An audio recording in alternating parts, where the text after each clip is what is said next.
নমস্কার বন্ধুরা, আমার রান্নাঘরে আপনাদের সকলকে আমি স্বাগত জানাই। আজ আমি একটি নতুন রেসিপি নিয়ে এসেছি, মশলা মোরলা। এটি খেতে যেমন সুস্বাদু তেমনি টেস্টি হয়।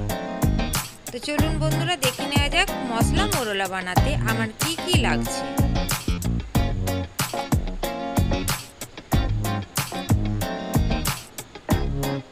এখানে আমি 150 গ্রাম মোরলা মাছ ভালো করে ধুয়ে আমি নুন হলুদ মাখিয়ে রেখেছি।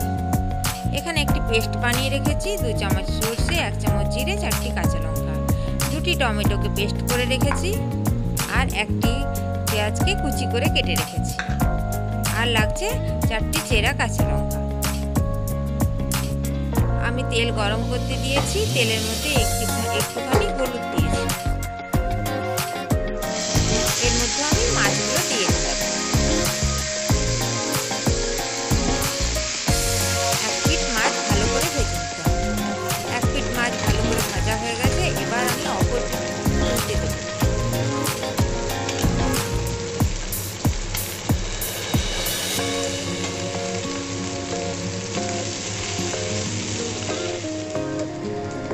আমার অপর উল্টে দিলাম।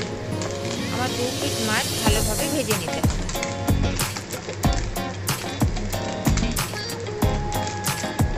মাছ আমার ভাজা হয়ে গেছে, এবার এগুলোকে নামিয়ে দেব। তেল গরম করতে দিয়েছি, এর মধ্যে আমি 5 ফোড়ন দিয়ে দিলাম।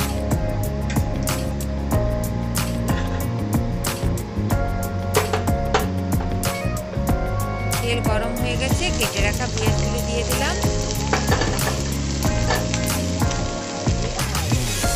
পেঁয়াজগুলোকে ভালোভাবে ভেজে নেব। পেঁয়াজ আমার মোটামুটি ভাজা হয়ে গেছে, এর মধ্যে আমি টমেটো পেস্ট দিয়ে দিলাম। টমেটো পেস্টটিকে ভালোভাবে ভেজে নেব। পেস্ট ভাজা হয়ে গেছে, মশলা দিয়ে দিলাম। মশলার মধ্যে আমি সমপরিমাণ নুন আর হলুদ মিশিয়ে রেখেছি।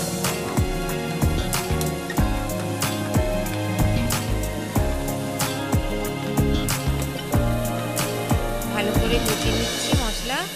পরিমাণ মতো নুন হলুদ দেওয়া হয়ে গেছে, এর মধ্যে আমি হাফ কাপ পরিমাণ জল ঢেলে দিলাম।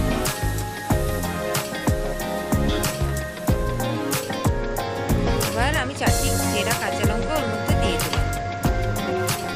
এবার এটাকে আমি ফুটতে দেবো, কিছুক্ষণ মিনিট 5 ফুটতে দেবো।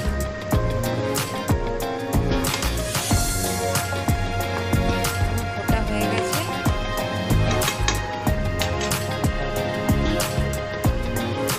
এর মধ্যে আমি ভেজে রাখা মাছগুলো দিয়ে দিলাম। এবার এটাকে ভালোভাবে মিশিয়ে নিতে হবে। প্রায় 2 মিনিটের মধ্যে রাখতে হবে।